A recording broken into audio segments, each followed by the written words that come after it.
Hello, I'm Rob Constantine, and this is Paranormal Record.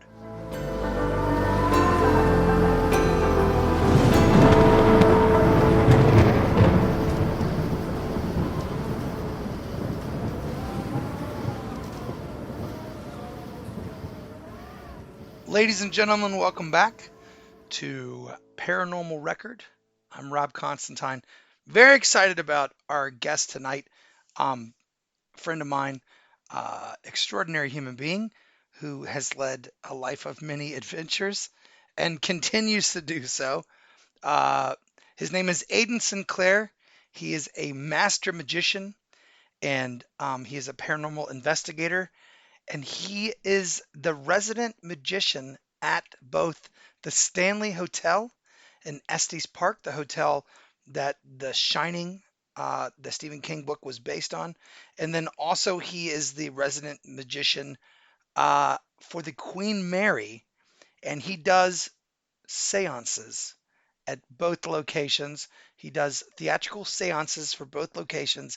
And then there is an ongoing paranormal investigation on the Queen Mary, and you can be a part of that investigation process by joining an investigation team and then becoming a member of the Queen Mary Paranormal Investigation Team. And you can join a team, go investigate, and then observe their information and statistics and tests that they run year round on the Queen Mary, a very haunted, retired naval vessel and old ship that's sitting in the bay in California. So very exciting to have Aiden on today, and he's going to tell us all about those shows and those residencies. Very exciting. No further explanation.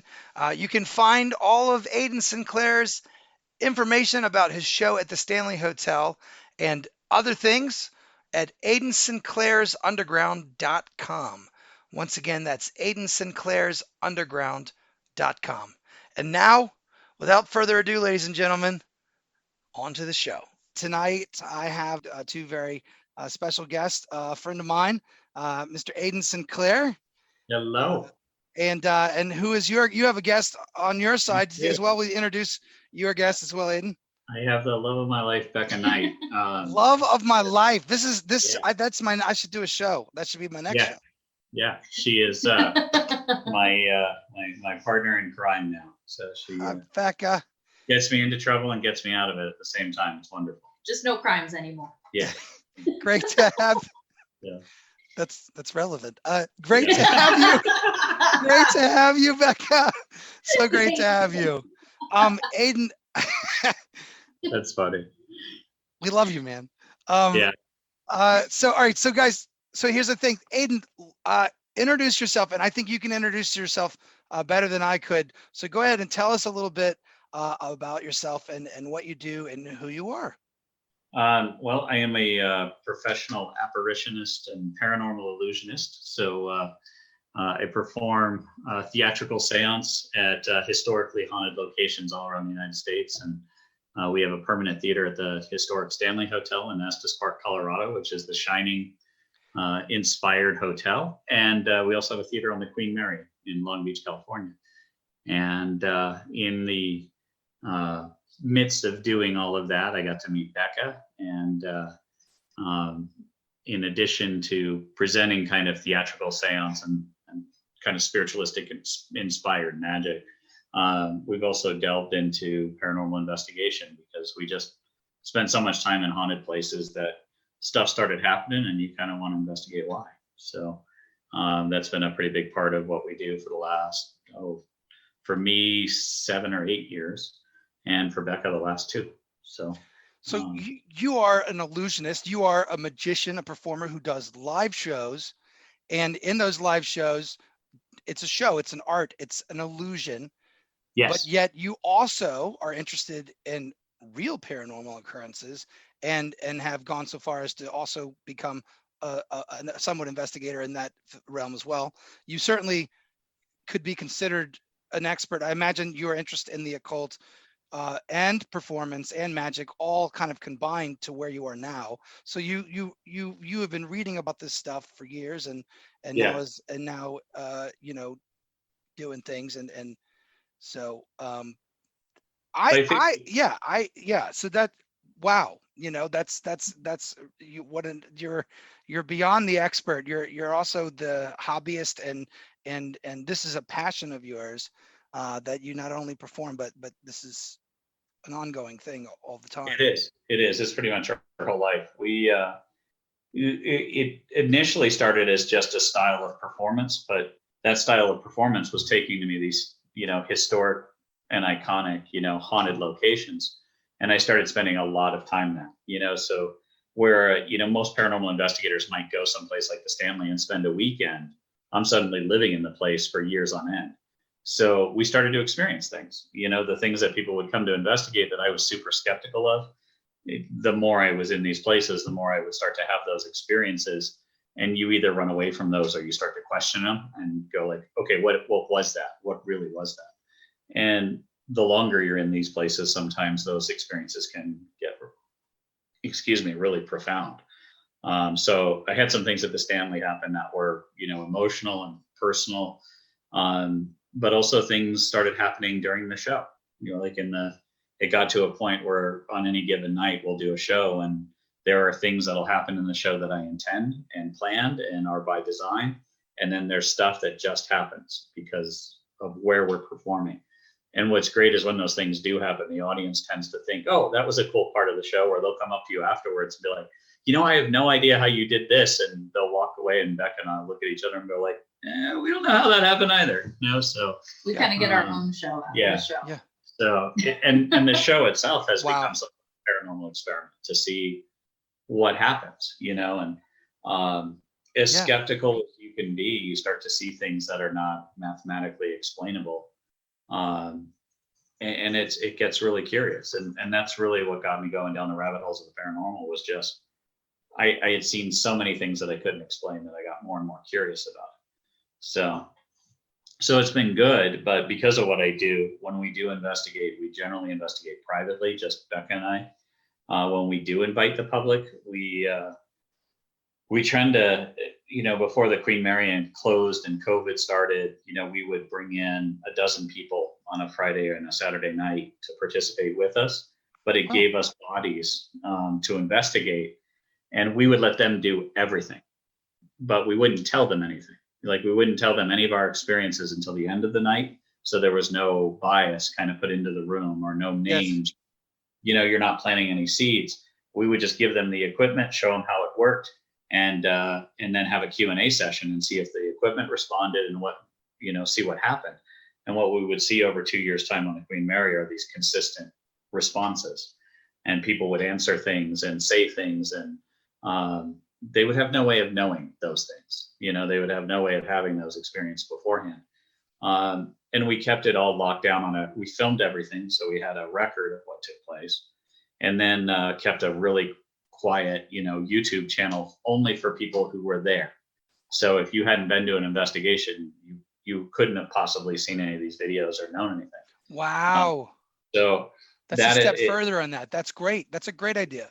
It's cool. I mean, it's a way of keeping everything closed. Now, since COVID, we released the videos just because there was no, once the Queen closed, nobody was really had anything to do or watch. And it was a way for us to go like, here's 2 years of our work of what we've experienced.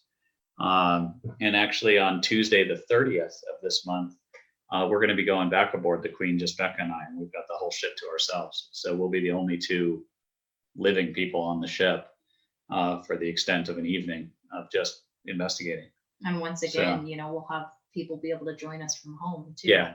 To watch along and investigate behind their computer screens. So we're going to do that on a Facebook and Instagram Live. That's the way we usually do them. So they're out there in the world, and we try to keep up with the comments. So if people see things or experience things or want to ask questions, we can try those things. But since they're letting us back on the ship for the day, we're just going to take advantage of it and really take a tour of the ship and go everywhere that we can get a signal, and do a live investigation again on the 30th of this month. So it's going to be fun. Very cool. That's awesome. Yeah, check that out, everybody. Make sure to check that out. Or I don't know when this is going to make it out of the editing process, but look up Aiden and Becca on social media. Look up Aiden Sinclair on YouTube, and you'll find all kinds of Yeah. things. And And we generally put those Facebook Facebook. Lives and publish them. So then that way, if you missed it when it was live, you'll be able to watch it after the fact too. Yeah. Instagram. Yeah, they tend to stay up there. Cool. We just like having those things out there, but it's curious that you can go to, certain places in the world and, weird stuff just seems to happen there. It's neat to be able to experience it and watch it. And this is coming from someone who, when I first got into this, was very skeptical, of the paranormal in general. Not that I didn't believe in it. It was just I'd never had an experience that I, couldn't explain or didn't feel like I could. And I think that's what it takes. I think it takes you having these experiences to go like, okay, I don't know what that was. I need to go find out. I need to go down those rabbit holes. So it's always fun when you talk to skeptics. They'll typically be intrigued about ghost stories or experiences or whatever, and they'll say that they don't believe, but usually they have but one time there was this really weird thing, and they still can't explain one instance in their life, but they're just so sure that, there's no such thing as ghosts or something. But still, one strange experience hasn't tipped them yet, but they have no explanation.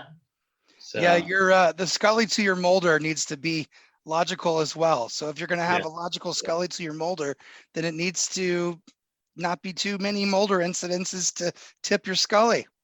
Yeah. And if it does get tipped, you need to realize you were standing on the deck of a spaceship and you still don't believe, Scully. I'm just saying. Yeah. They had it's not a Russian sub, Scully. That's what I'm saying. It's a spaceship, damn it. It's a freaking deck of a spaceship. You were standing on it.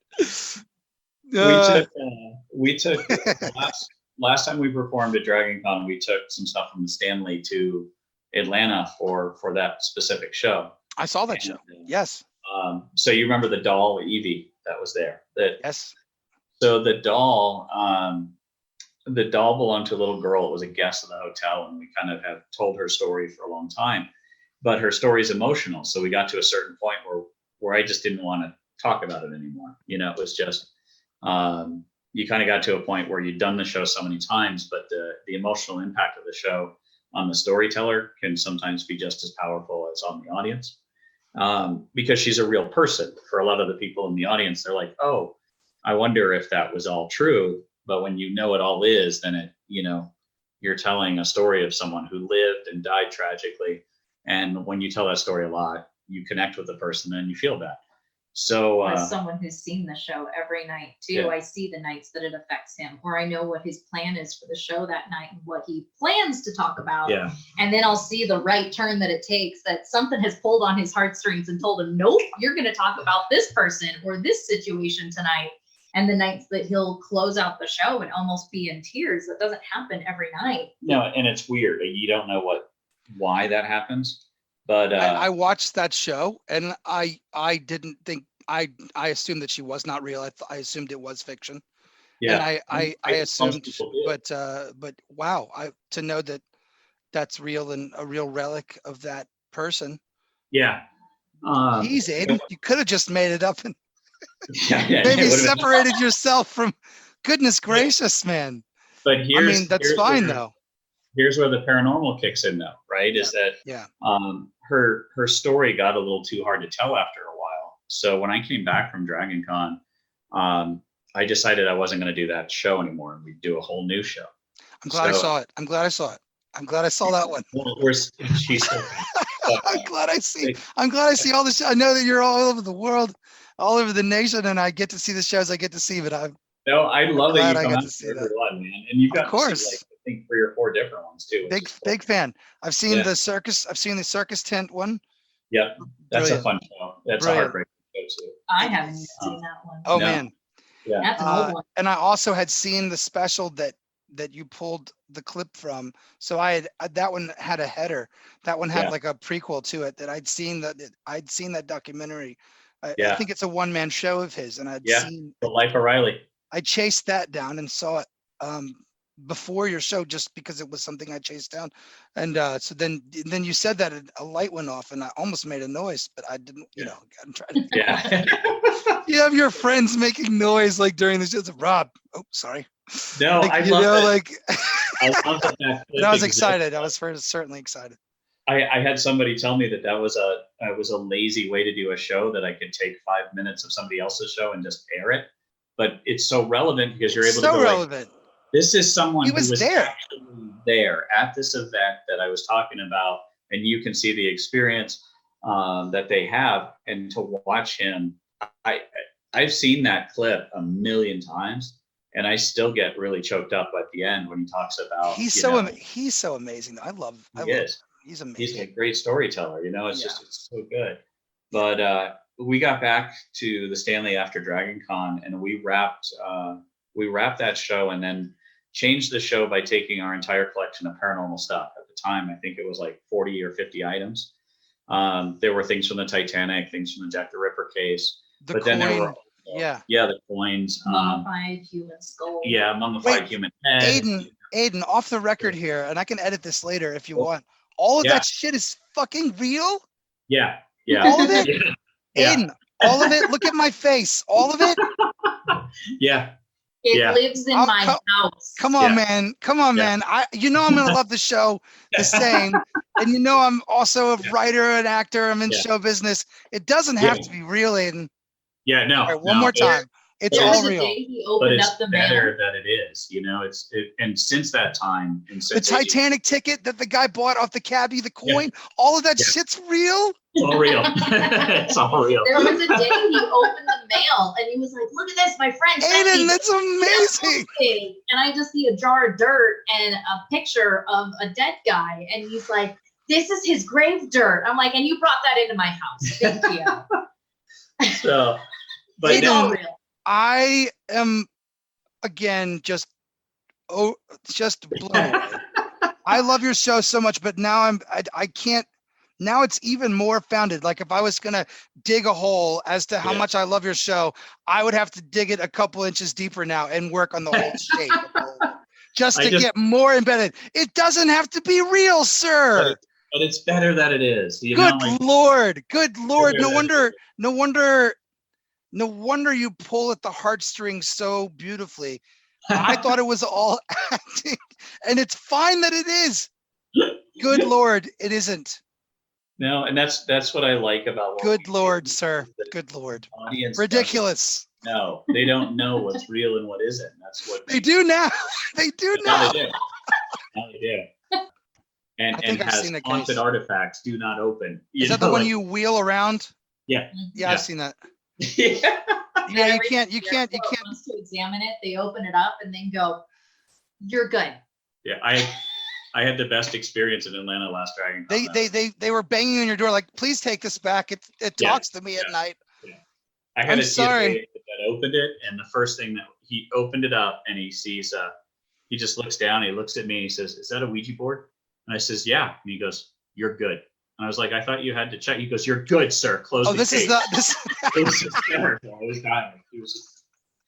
Yeah, my best friend, somebody gave me a Stranger Things Ouija board, which is pretty cool. Yeah. My best friend Asia wouldn't come in my house. She was like, "Nope."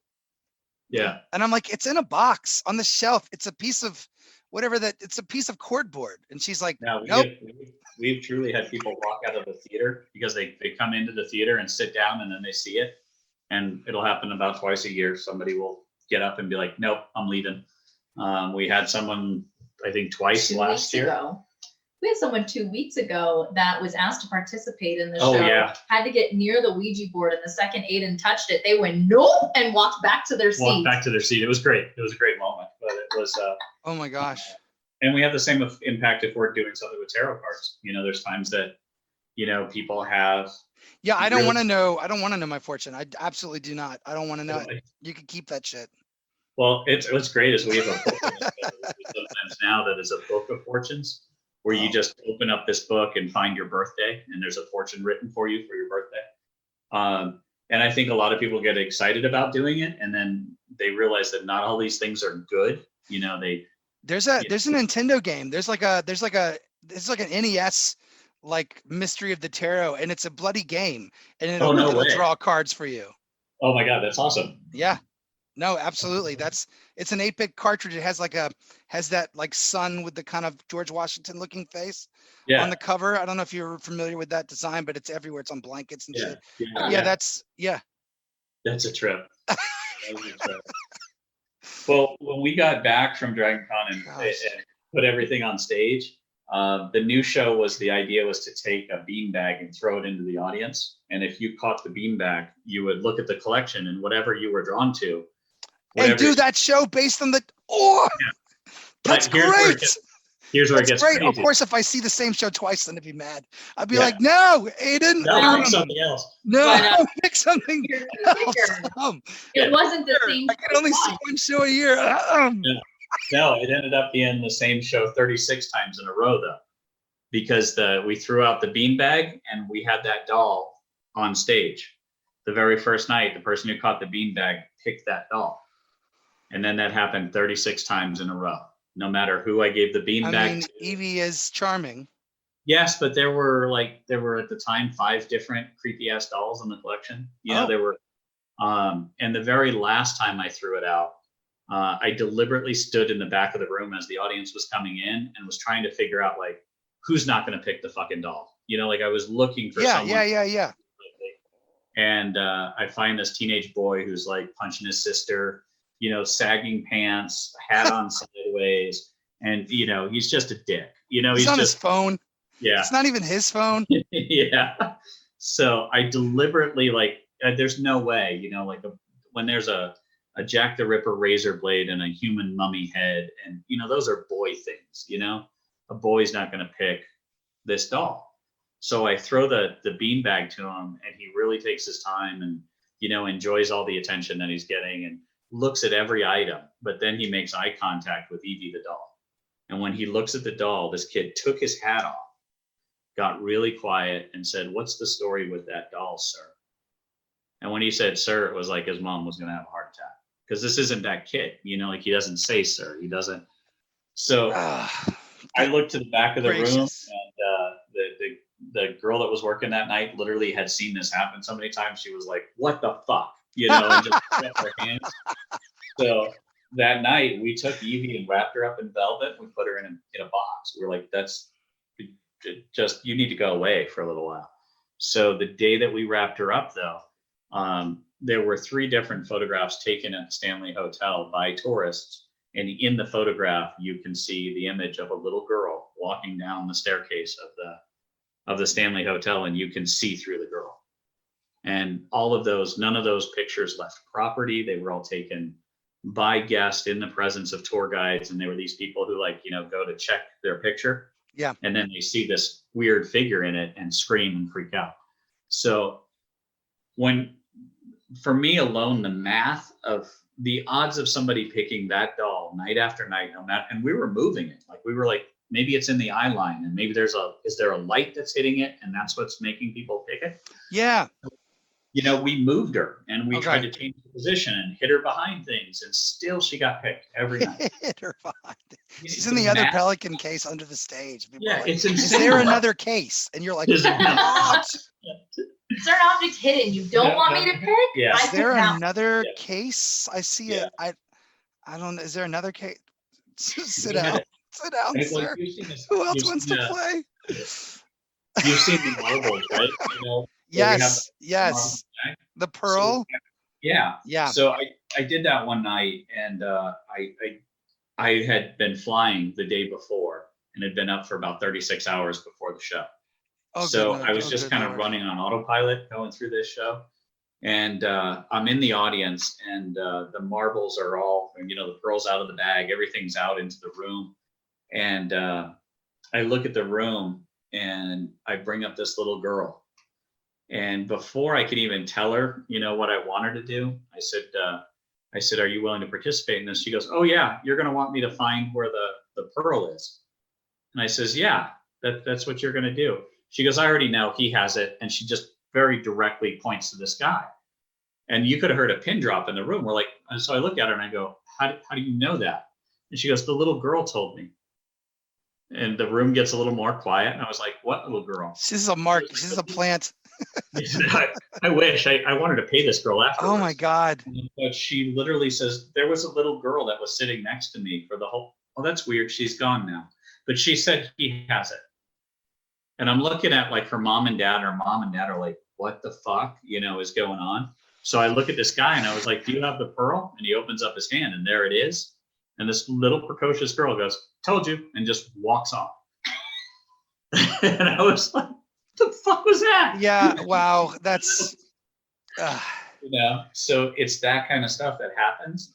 And I guarantee you, everyone else in that room, other than that child and her parents, probably thought exactly what you just said. It was like, oh, that must be she must work for him.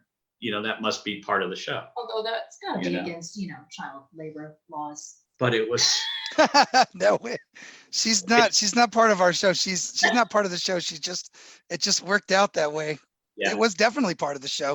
It was amazing, but it wasn't planned. So, and Becca's been doing this for what?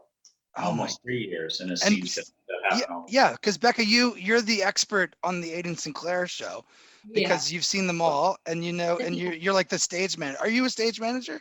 Pretty much. Basically, yeah. So yeah, I know I was with Whole World Theater for 5 years. Where's my bell? I gotta have a bell. I gotta just get a bell for Queen Mary, Stanley Hotel, Whole World Theater, Dragon Con. I gotta have a bell. What do I have? My WWE. I got my WWE shirt on here. I noticed, man. Old school though. Yeah. Because today's Stone Cold Steve Austin Day. Is it? It's 3/16. Oh, that's right. It is. That's funny. But yeah, so folks, we talked earlier, just to catch you up. Aiden does these live seances and illusion shows with ghosts, and one of the shows we talked about concerned Charles Nelson Riley, a one-act show that he did because as a child he witnessed a very tragic event, which was a great circus fire where the tents were basically cased in this gasoline kind of wax that protected them from rain that was very flammable, and they just went up like tinder if they ever caught fire, and one did, and several people died, and Charles Nelson Riley was in the tent when it happened, and part of his one-man show was to tell this story. Aiden's show also dealt with this great circus fire, and that's why that's relevant. So putting those two pieces together. And then when I talked about the relics that Aiden used for his show, I, being a writer and showman myself, of course, assumed that these were all just things in Aiden's mind, that he was drawing lines from historical events and saying, this is that, and this is that. Fortunately for the show, and because Aiden is such a perfectionist, and I applaud him, so all of the relics in Aiden's show are in fact real, and the stories are really amazing, and not because Aiden wrote them well, because they are historic fact, and then Aiden broadened those out and fleshed that out. Insane, crazy, because I just assumed it was all fiction because it's a show and it's fine. And Aiden, if you continue to write and continue to do shows and come up with some great storylines, you don't have to tell the people that it's not real. You don't tell them, but I can say for a fact on my show right now today that all the stories are true. That none of them are made up, and that you just pull from real histories and real relics, artifacts. I think those are the same word, but real artifacts, and then you pull stories out of them. So just to catch you up, folks at home, just to kind of what we've been talking about. Aiden's a friend of mine of a couple of years now, but not to disperse with our familiarity and have you miss out on the information. Yeah, so yes, just to fill you in, just little bookmarks, little notes. Aiden, that's crazy. I'm impressed, and even more impressed. Well done, sir. Yeah. When you called about this being about paranormal experiences, this is I'll share with you the story that kind of put us over the edge. For sure. We haven't even gotten to the stories yet, kids. Here we go. Yeah. All right. So yes. Well, for me, the paranormal side of it really got definable the last year that I was at the Stanley. More and more things kept happening there. And then the kicker was during that year, I was packing up the show to move it to California. And each week, everything was getting a little bit smaller and smaller, and there were fewer things to bring to the Stanley to show the audience. One of the disadvantages of the things being real is some of it has to be packed and shipped in very specific ways. So the artifacts that are in our collection that are from the Titanic or the Jack the Ripper case, they have to be bonded, insured, they have to go by a special carrier. So each week, more things are getting packed, and each week the show's getting smaller. And one day I walk into the Stanley, and just on a lark, I had like an idea of wondering what would the show look like if the audience just conjured a ghost. So we left the stage empty, completely blank, and I began the show by asking the audience to imagine that next to me on the stage was a shadow, and to give it no gender or identity, to just imagine a shadow, and it could be the shadow of an adult or the shadow of a child, but nothing more than that.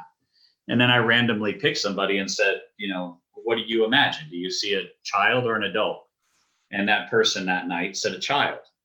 So I said, fantastic. Who else in the room also imagined a child? And there was about 150 people in the room.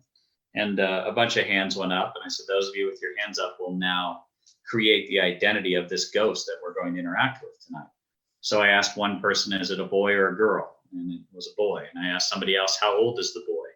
And as we went around to the people with their hands up, we slowly created a person. And that night, the audience created a 6-year-old boy named Thomas. And Thomas had red hair and blue eyes. So everything that happened for the rest of the show was done through Thomas. Thomas was the ghost. So it was a lark. It was just, let's imagine somebody. The kicker is we did that show for 36 weeks or 36 nights. And out of 36 performances of that show, I believe it was 14 or 16 audiences created a little boy named Thomas. All strangers.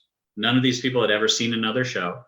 All of them created a boy that was either 6 to 8 years old, always had red hair. Sometimes people would say his eyes were green instead of blue, but they described the child exactly the same. Another collective. Never Tommy. Never Tommy. Tom. Never Tom. Thomas. Always Thomas, properly. Another 10 audiences collectively created a man in his 50s, usually aged between 55 and 65. His name was Edward. He wore a tuxedo with tails, and he had a bushy white beard. Now, the math of that many random people creating the same two characters over and over and over again, the math of that is insane. I couldn't even tell you how do you astronomical, just to be able to use that word today. Very exciting. Yeah. Well, and there's no pictures in the room. There's nothing to influence these decisions. Or not a these single choices. photograph. There's not a single image that's. Are they serving English muffins at breakfast? No. Yeah, no. But where's my bell? I gotta get. That's a Thomas English muffin plug, people. So sorry. Yeah, the kicker is the last night. I was deliberately looking for, how do we manipulate this to see if the answer change. So I started asking, the last night I asked a teenage boy for the name, and a teenager today you would expect like a Connor or a Sean or a Logan, like a Logan. Yes, I said it with you in my mind. Yeah, Skylar, right? Nerds, amazing. No, Edward. It was Edward, and Edward and Thomas are both. They were period appropriate names for the Stanley. They're very Edwardian names, but it was never Eddie, never Ed, always Edward. So that was kind of trippy. So when I get to the Queen Mary, I told Becca about this. And even before you get to the Queen, yeah, I think I told you about it. You did an Indian casino that has no haunted history. Yep. And he has to do his typical, conjure a ghost show, and it's for a con. Yeah, it was for a paranormal con, the Michigan Paranormal Con. Of course it was. It was all the way up in Michigan, Native American casino in the middle of nowhere. Wicked, yeah. No, I think that's the address of everywhere in Michigan. Pretty much.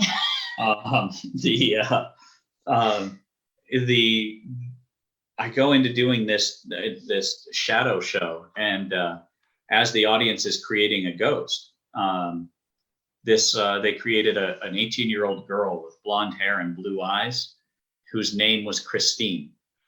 And I look at a woman and I say, tell me something about Christine. And she says, and this woman shudders, like she just got cold, and says, I feel like I have to tell you that she doesn't like cars. There's something about cars that she doesn't like. Right. So in the back of my mind, I'm thinking, because the name Christine got thrown out, that was some kind of subliminal Stephen King reference of, of. Sure. Yeah. John Carpenter, I'm with you. But when she says this, there's a guy in the back of the room who verbally has this little outburst. He goes, "What the fuck?" Oh, goodness. And I look back to the room, and this guy just looks angry. He looks angry and confused. Yeah. I don't know, are you in the room because you're here with your wife and you really don't want to be here? But just the way he was looking at me, I was like, I'm not talking to him tonight. We're just not even we're not going to ask him to be involved. He doesn't seem to want to be here. So we go through the show, and at the end of the show, I leave the room, and he is the first person out the door, and he walks right up to me. And he says, I need to talk to you. And I go, okay, what's going on? He goes, what the fuck was that? And he's still emotional, and his face is red. Yeah. And I says, what do you mean? He goes, I need to show you something. That's the next thing he says to me. And he pulls up his pant leg, and on the back of his, very beefy calf is a cross. And in the cross is the name Christine tattooed on his leg. Yeah. And he said, my daughter, that was my daughter. My daughter's name is Christine. She had blonde hair and blue eyes, and she was hit by a car in her senior year in high school. She was 18 years old. What the fuck was that? So there was no way. I'm not fucking with you, buddy. I wouldn't do that to you. Yeah. But it was like, there was no way I could have known any of that information. Oh. That moment really made me go like, what is this? So, are we truly able to conjure something in that way? Was it? Well, not even conjure. Is there something there that the audience collectively unknowingly knows? Summoned is the word I think we're looking for.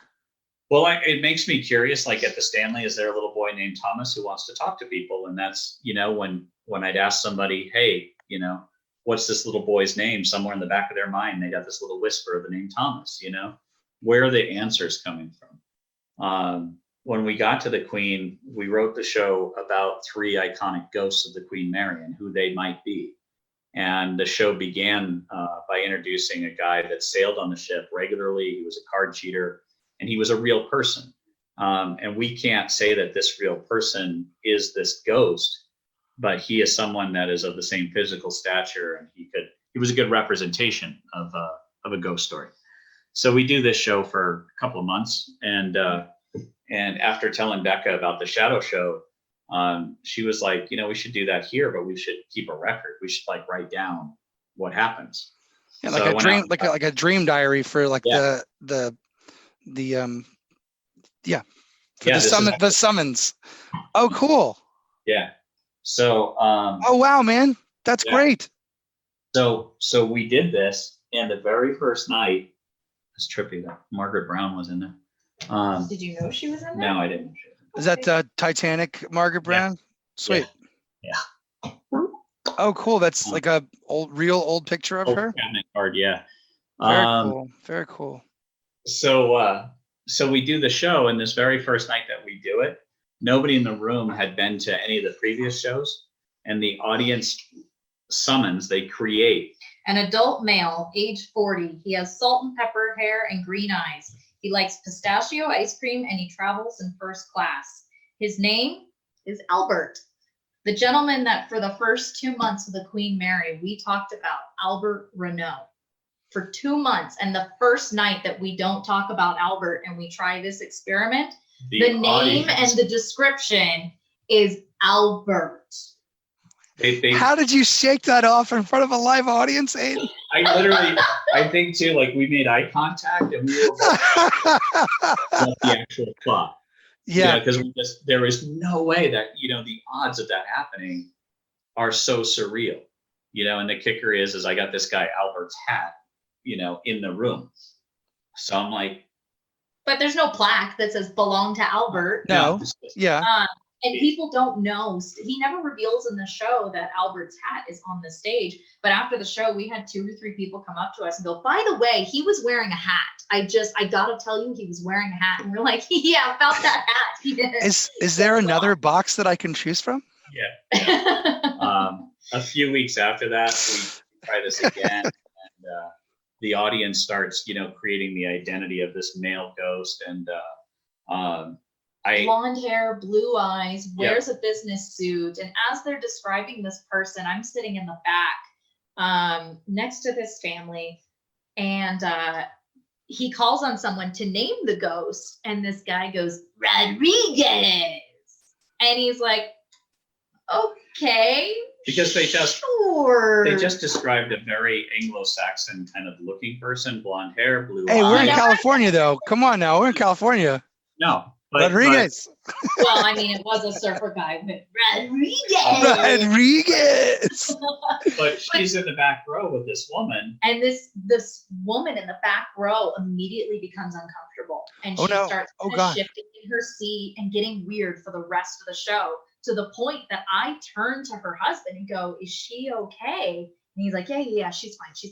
And she's like kind of stifling tears. And then the husband turns to me a little bit into the show and goes, can we leave that way? And I was like, are you guys, yeah, you can leave. Are you okay?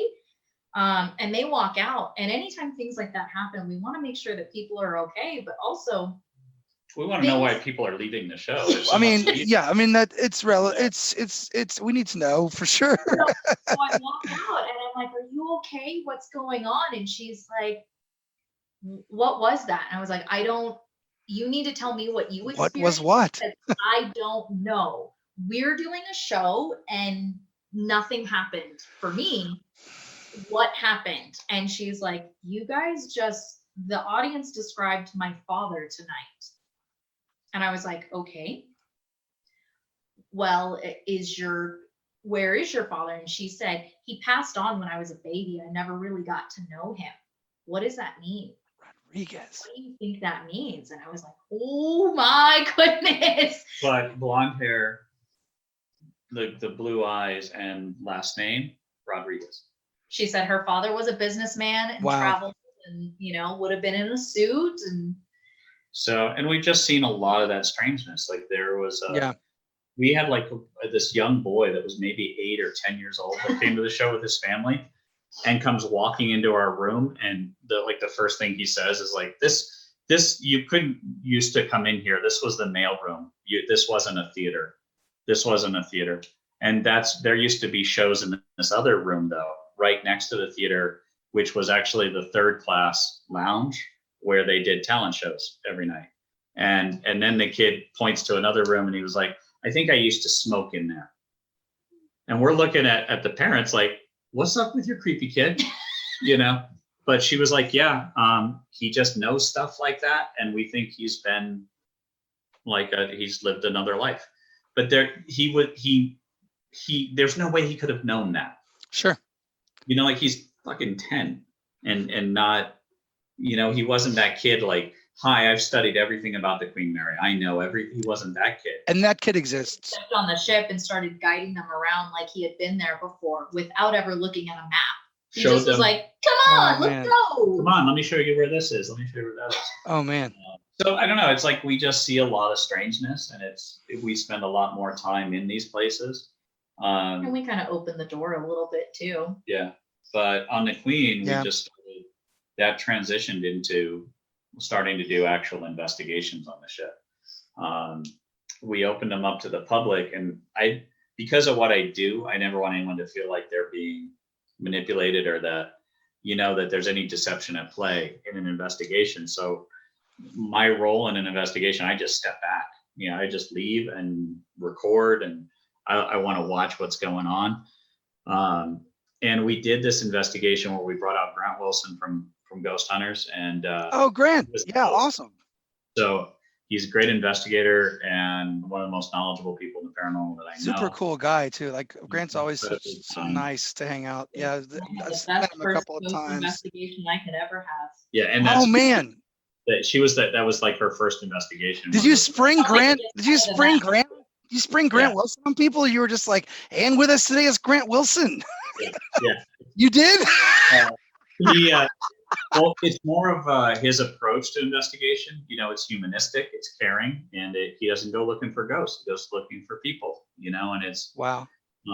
When he approaches an investigation, it's not, shaving a haircut. It's not, hey, I'm going to knock back. It's not do something for me. He always approaches them as, hi, I'm here to listen to you. And if I can help you in some way, I'm happy to help you.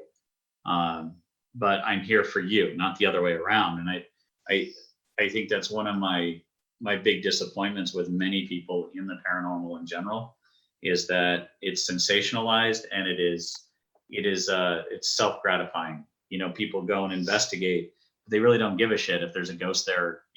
They just want the interaction. They want to say something happened. They give a shit that there's a ghost there, but they don't care about the person behind. They don't care about the emotion or the person behind the ghost. It's not. Yeah. It's almost hey, prove to me that you're here. How can they be two different things? How can you see them as two different things?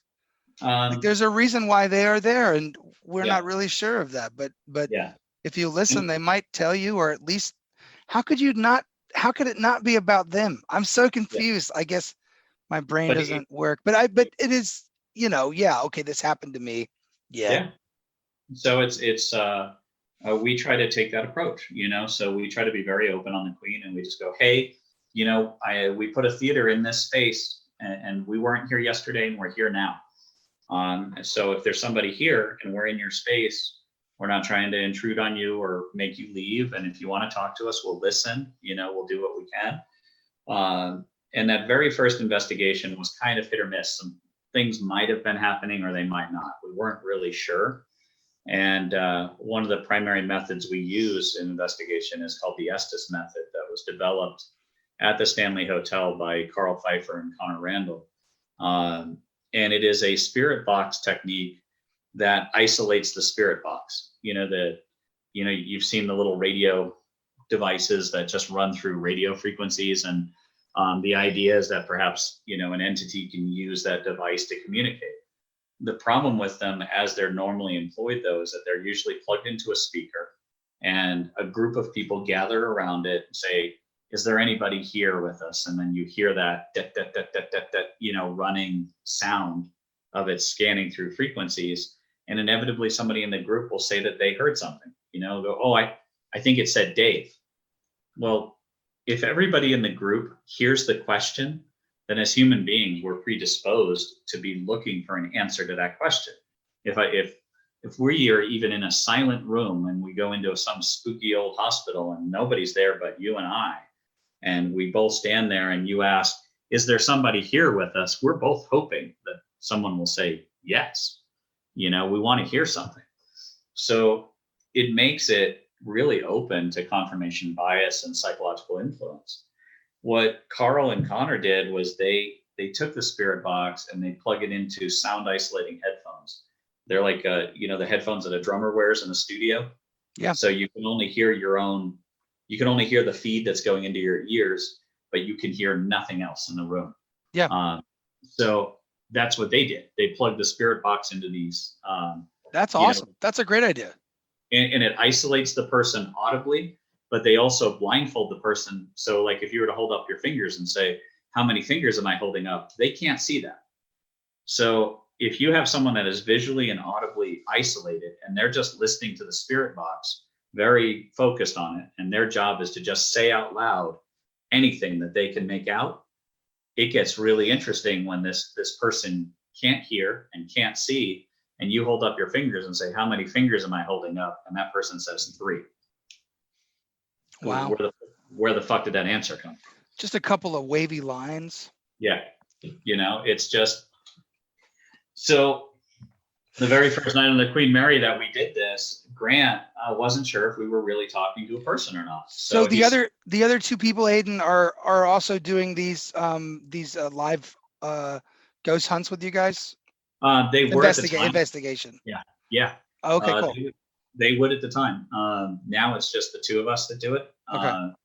But the very first night we did this, a friend of ours was the person in headphones. His name's Ty Gowan, and they have a series called Haunt Me on YouTube. It's a really good paranormal series.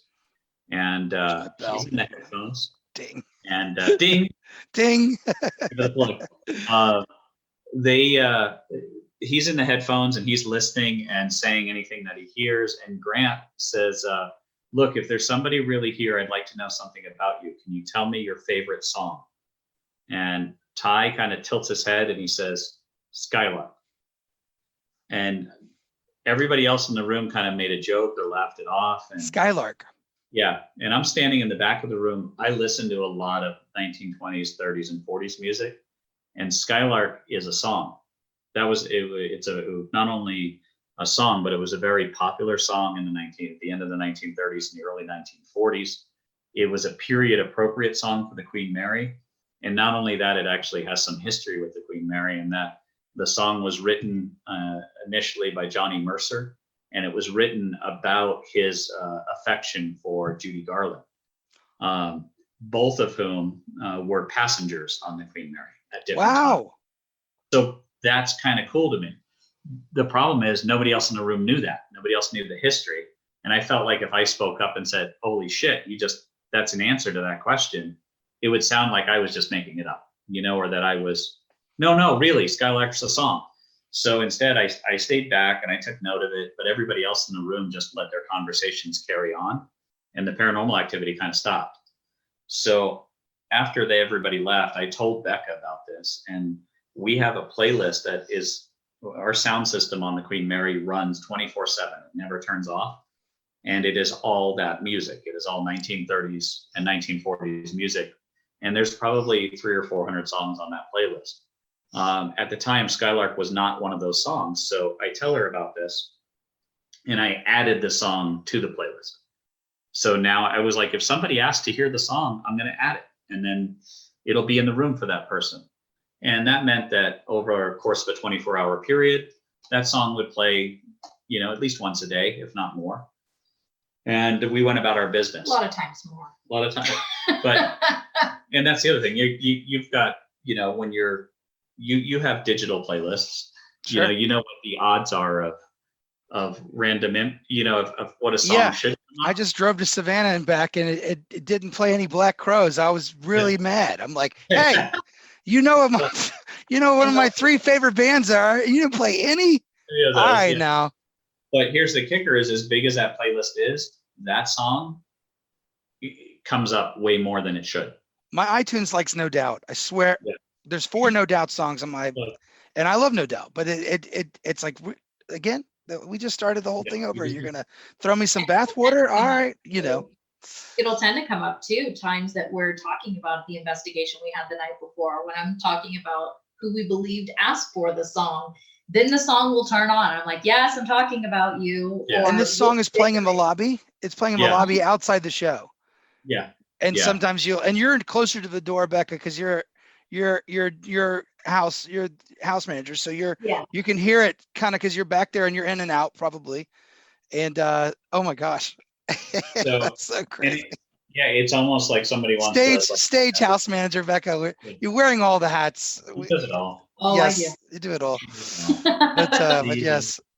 So we fast forward a couple of months from that, and there was a celebrity that came and asked if they could come and have that we could do a private show for them because of who they were and their family.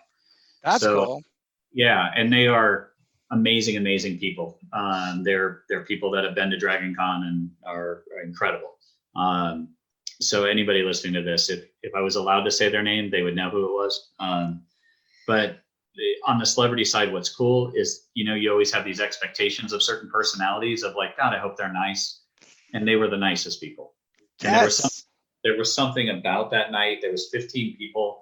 They were all really good friends, and everybody was just in this really great mood. Well, they're all artistic or performers in some sense. So they're outgoing. Musicians, actors, it was a fun group. And after we did the show, they asked if we ever investigate. We were like, yeah, we do privately, but we don't. And they were like, oh, can we do that? And we had our equipment. So we're like, okay, sure. So, very cool. So we taught them how the Estes method works and what the blindfold situation and the headphones was. And they have been the group in our history of investigating that connected the best. The best, yeah. They put on headphones and just started boom, right away, started saying things. So this girl puts on the headphones and the blindfold, and Becca kind of says, "Is there anybody here that would like to talk to us tonight?" And right away, this girl says, "I want to hear my favorite song." And Becca and I about had a fucking heart attack, because that's for us, that was an appropriate response to this history that we had in the room. But none of these people knew that. Right. You know, to them, it was just some random words that this girl just said, "I want to hear my favorite song," you know? So what, yeah. So Becca says, that's awesome. Becca goes, "Okay, well, tell me the name of the song. Can you tell me the name of the song and I'll play it for you?" And I could tell both of us are just hoping that the next thing this girl says is Skylark. Right? Yes, yeah. But I'm glad that didn't happen, because I probably would have fucking lost my head. I mean, a little bit. Instead, the girl's tone got a little darker, and she said, "Play it for me." Okay. So it kind of came across as like, you know what it is. Don't fuck with me. Just play it. Play it. Like, I'm not. She's fucking with you now. Yeah. Not that you fuck with people, but she's the show. Like that little girl with the pearl. My goodness. It was a trip. It was turning the stage around upside down. So we had a K2 meter, you know, with just the standard K2 meter thing that you use for investigations in the room.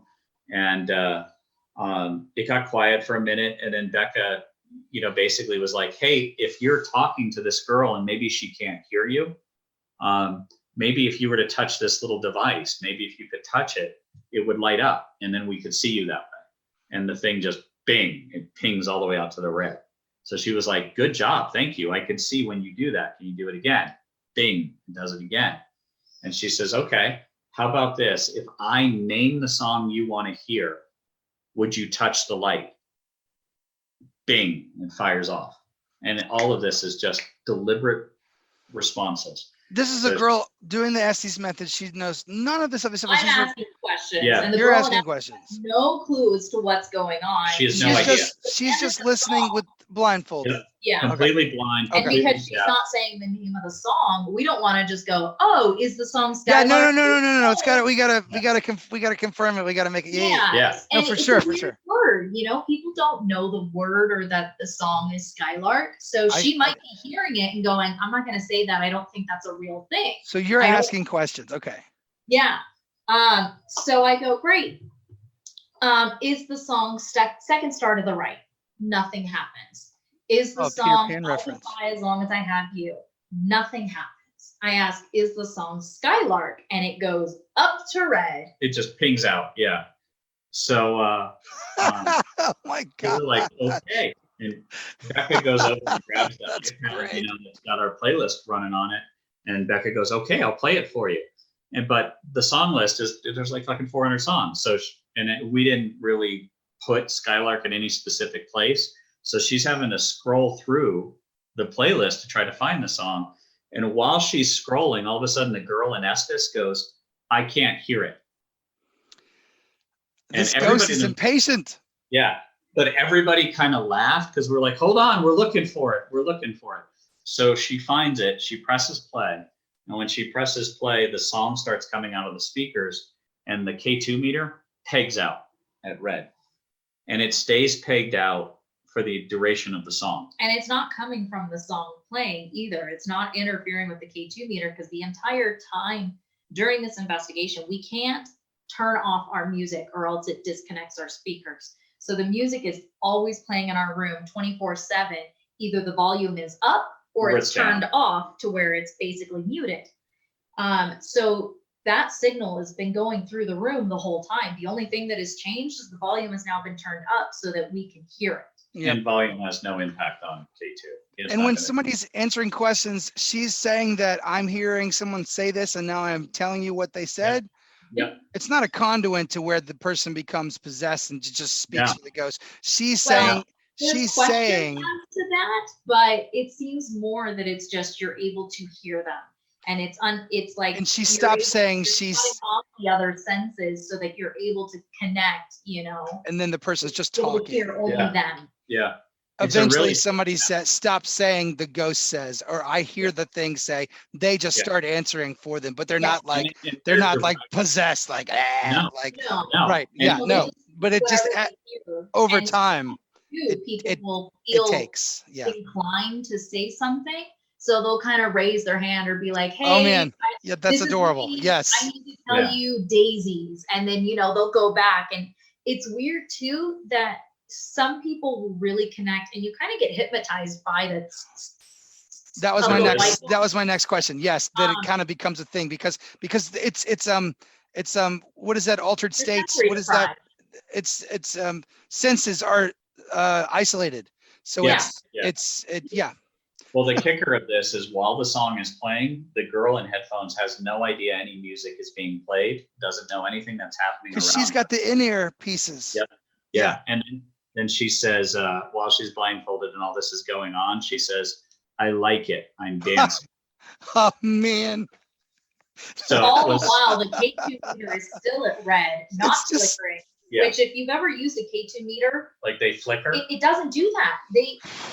We assume it takes some energy to be able to touch a K2 meter to even make it go It's up a to red. continuous surge of Literally, whatever it answers the was. question and goes back down to Yeah. green and goes up to red and back down to Yeah. green. Not a flicker, but a deliberate kind of, flash of colors. It is This- up at red and holding at red for the entire 3-4 minute song, Yeah. however long it is, Yeah. stays there. And then the This- last beat of music plays and the thing just goes and dies out. She stopped dancing. Yeah, so the room got really quiet, it just got really heavy and it was very emotional, and I think I asked, "Is there anybody still here?" And the girl in the headphones says, "Another one." And that made us all laugh, and we're like, "Absolutely, we'll play whatever you want. What do you want?" Another song. Yeah. We're like, "What do you want to hear? Tell us the name of another song and we'll play it for you." I was Anything like, you we want. don't know any more titles of favorite songs, so we're lost now. You We're- gotta, Right. Yeah. you gotta tell us. And I was hoping that since we opened it up and we were having this dialogue, maybe they'd give us a song, maybe we'd get another one. But instead the room got quiet. And then the girl said, "I had a girlfriend. It's been a long time." Aw. And then everything stopped for the rest of the night. There was no more real interaction. Well, and she Everything even just- pulled herself out of the headphones. Yeah. Everybody in the room was like, "I'm tapping out. I don't know why, but I feel heartbroken. I feel heavy. I feel drained." Everybody had a response Yeah. to what happened, and they had no clue the significance of what happened, and they felt drained. And in our experience, every time we talk to Skylar, he gets his song and he moves on. This kind of He his just like, wants you to play "I'm the out for the song. night." Yeah. And music is that powerful, man. I'm telling you, that's such a Yeah. beautiful thing and such a beautiful statement of music. But it's It's trippy that heartbreaking. Oh after man. that night, how could we not go back and not go look for Skylar every chance we got? So And I try to give him pep talks every chance I get. so that's what led to the investigations on the Queen for us, was that moment. We started going back, every week just to see if we could re-engage what would happen. And over 2 years, it's been interesting. So that's why, Wow. one, I'm immensely thankful that we had the sense to set up a camera and film everything, because there's a record, it's not pretty. It's just a static camera that sits there, but it does give you this record of what the hell's going on. And you have the dream diary, Yeah. the journal. And then we keep the journal when we do this in a show. So Yeah. so it's been intriguing. It makes us very excited to get back on the ship, in a couple of weeks here and go see if he'll come talk to us again. So, whatever we do that night, I'm sure we'll film and put up on Facebook Live and load it back up onto YouTube as well, when we're able to download everything. So it's just, in this, for me, over the last decade, I went from, having friends that had paranormal experiences, and my belief in the paranormal extended to belief in them. Like I believe they had experienced things that I had not. So I was never a person to go like, there's no such thing as psychics or ghosts. But during that same time, I'd also, had to exposed fraud mediums and had seen fraud mediums work. So I still have a very strong skeptical sense in regards to psychics and mediums, until I see them work, and I have to really see something that convinces me that they didn't do some kind of, research or pre-show to get information. But on the ghost side of the paranormal, I spent more time seeing things that I just had no explanation for whatsoever. And that made us investigate more. And luckily I got a good partner that likes doing it. And this guy's and good she's at good at hearing the spirits. I don't know about that. Oh man, I put him under for 45 minutes once and he told me never again. But he was conversing with me as if he wasn't wearing a blindfold, as if he wasn't in Estes. He had no idea that people walked into the room and I had them introduce themselves. And one of them was named Robin. And he goes, tweet, tweet. Exactly. He quoted Rock and Robin. He even said Robin too, or he said Rock and Robin. Yeah. He said Rock and Robin. And then she said, yeah, my friends call me Rock and Robin because I'm in a band. And then he goes, tweet, tweet. And she's like, yeah, like the song. So it's just, that's awesome. Yeah. And we've had some pretty cool experiences with it. So I think it's become disappointing to me that there are people that are, it doesn't matter what you believe in or enjoy or like, that there are extremes to everything. You could say that I like the color blue, and there'll be 20 people that agree with you, and then another 20 that think blue is awful, and another 20 that think blue isn't even real. And so yes, it's and you see that in the paranormal, and you see it in magic a lot. And I've gotten to the point where there are these magicians that are like, there's no such thing as the paranormal. And as a magician, you should know better that it's just some form of self-deception or deception. And there are some pretty prominent names that have that feeling. The problem with that is you haven't experienced everything, and you didn't experience what someone who has that belief did. So until you have that experience, that statement is really an opinion. It's not a fact. And I think that's where things get sad, is people get so caught up into trying to make facts of their opinions, that it becomes vitriolic.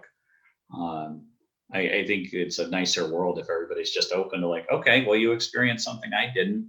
I'm curious, and even as we do this, we never go, okay, we talked to a ghost. We don't really know. We just know some weird shit happened. Yeah. I don't know what it is. We like to assume it's a person that we're talking to, but we don't know, and we don't pretend to know. Yeah. We just go back and see what else happens. I always say the more answers we get just leads us to even more questions. Yeah. That's that's a good statement. And yeah, exactly. So this whole podcast and this whole kind of mission of mine, it's like, do you believe in ghosts? Don't you believe in ghosts, or not? And then do I believe in ghosts? Well, I believe, and here's what I believe. I believe people are witnessing something. And oh, well, okay, well, they're just making it up. Okay, well, I challenge that as well. There's a certain level that lying is at, and people tell stories and fabricate things. And what you're seeing with ghosts and paranormal witnessing is that level just bounced all over the place by that one person that has that one experience, and they still don't believe what happened to them, but they want to tell you about it. And here's their story. Yeah. Okay, fine. There are pathological liars. There are people that want attention. Fine. But there are also people that don't have no notion to just tell that one story of some crazy, wacky, what the fuck just happened to me. And that's what this podcast is about, and I'm focused on, and that's what I'm doing. And I'm collecting those stories, and I'm saying, this is fascinating. This is amazing. Here's firsthand accounts of what people have seen and what happened to them. And I'm just sharing them with you. I'm just sharing them with the world, is why we film our investigations. It holds us accountable, because you as a human will exaggerate or misremember things, so it allows us an opportunity to go back and see what actually happened. Are we exaggerating response that we got, or did we truly get a response in Yeah. real time? You know, people that are skeptical of K2 meters and their timing, we can go, no, look, that looks like a response. It's, you know, the same amount of time between each question and each answer. It helps us a lot to go back, because there's times that we're like, did that even happen? And then you look at it and you're like, holy shit, that fucking happened. That Yeah. really happened. That And- K2 meter was just touching the other Yeah. side of the meter. Yeah. Like, And there's two people that we feel like we talk to the most in our investigations as well, one of which we feel impersonates the other. So it gives us an opportunity too to go back and try to dissect it and figure out, who did we talk to? Where did that info come from? one of the entities you're talking to is pretending to be another entity. Yeah, which is a whole nother story for a whole nother show, man. All right, we'll have to hear about that, because it's high strangeness, man. It's just too weird. That's the name of my podcast. That's it. High strangeness. High strangeness. Yeah. Aiden and Becca, thank you so much for being on the show. This is so great, and everybody go see Aiden and Becca's new show, Underground at the Stanley. Fantastic. Thank you for having us, man. Be safe. Too. Take care. Take care, man. Fantastic. Wow. Wow. I always love talking to Aiden Sinclair. Such a great guest, and such a great opportunity to have him today on the show. And I'm so glad I got to share that with you. Aiden Sinclair, ladies and gentlemen, master magician. You can find him on YouTube, all over YouTube. All of his appearances on America's Got Talent are on YouTube, and also his appearance on Penn and Teller's Fool Us, available on YouTube. And then in the seasons of those shows, if you just look up Aiden Sinclair in the episode, you'll find him. Check out all of his current shows at aidensinclairsunderground.com. Those are all the current Stanley shows. And then check out the haunted tours on the Queen Mary. Those are Aiden Sinclair produced shows. And if you join and become part of a haunted tour, you will have access to all of the archives and all of their information and all of their testing, because it is an ongoing investigation right there on the Queen Mary. And they're year-round testing and going on tours, and then posting the evidence, posting the videos, posting the EVPs, and talking about it. But you have to go and be a part of the tour to be a part of that club. But once you join, you're a member. So very, very cool, guys. If you get a chance to catch Aiden's shows at the Stanley, I recommend it. I believe he's doing the earlier of the two shows that they have featured, and especially in the winter months, but I think it is also most of the year they do those shows. So catch Aiden at the Queen Mary in Long Beach, California, or the Stanley Hotel in Estes Park, Colorado. And he's in one of those places all the time. And he's just an incredible performer and an incredible magician, and a serious paranormal investigator, which is always good and fascinating. He's involved in a lot. So I hope you enjoyed the show, and thanks for listening, everybody. If you have had a paranormal experience, please write in. You can be a guest on the show. Write in to paranormalrecordpodcast@gmail.com. And even if you just want to say hello, you can write in and just tell me what you think of the show and tell me how things are going and say hello. I love getting mail. Check it out. Anybody that writes me an email, I will send you your very own set of Paranormal Record stickers. Paranormal Record stickers. I'll send you one. I'll send you a couple because we got 2 going now. But if you write me a letter, I'll write you a letter. Write me an email at paranormalrecordpodcast@gmail.com, and I'll send you some stickers. Make sure you include your mailing address when you write in, and I will send you some stickers. Guys, I need stories. I need guests. I'm always interested to hear your stories and hear your experiences of the paranormal. Be a guest on my show. I want to hear about it. But you got to write in. Ladies and gentlemen, thank you so much for being here. We'll see you next time. I'm Rob Constantine. Good night.